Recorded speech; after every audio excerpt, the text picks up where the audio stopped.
Beth Bell College is an academic institution for teacher education situated in the central part of Israel, encompassing three major institutions: the School of Education, the Academic Arab Institute for Education, and the School of Art.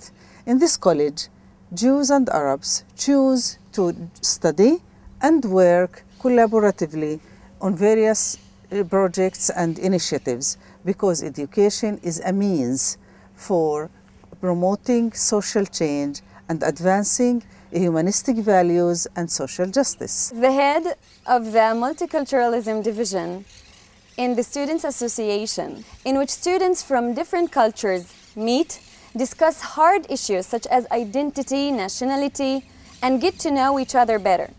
Ultimately, I feel very fortunate for creating a real medium of communication and cooperation, and I'm certainly looking forward to extend such activities.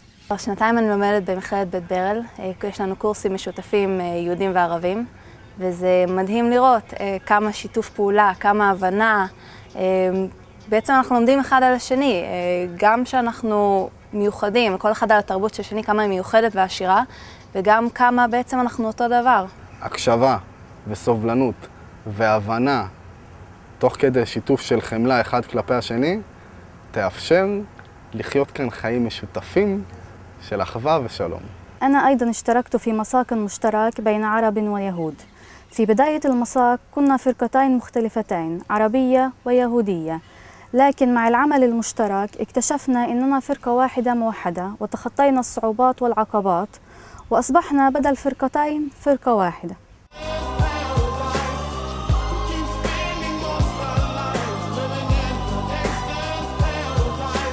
היום אנחנו חוגגים במכללה את פרויקט מנהרת הזמן, פרויקט רב תרבותי בין תלמידים וסטודנטים יהודים וערבים.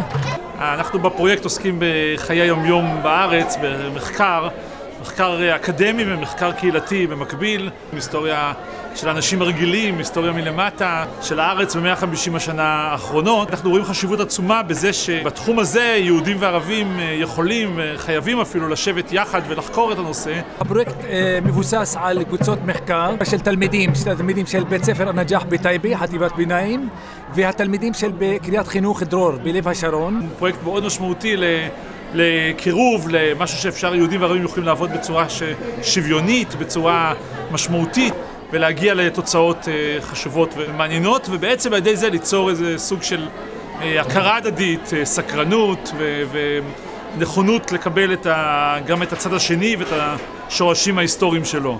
סמכנו יותר על רעיונות, כי לא היה ספרים או תיעוד למה שקרה בשנות ה-50 אצל הפלסטינים. העבודה נסבה בעיקר סביב רעיונות וסביב חומר בארכיונים. בעקבות הרעיונות נבנו המוצגים פה, עם השיתוף פעולה של הבנות המקסימות מהמכון. אני ראיינתי את סבתא שלי, ובעצם היא הייתה השראה לבית הקפה במעברה שנבנה פה. אני מאוד שמחה ומאוד גאה ואתם עושים פרויקט מקסים. תודה רבה.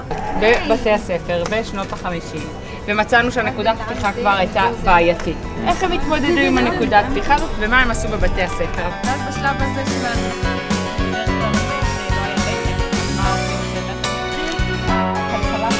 למדה על הגרעין, יפה מאוד, וכאן בשרון, זה היה ככה ענף חזק מאוד.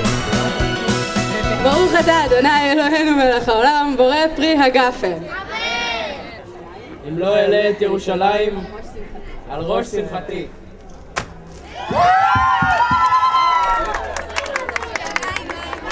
נגיד אהבה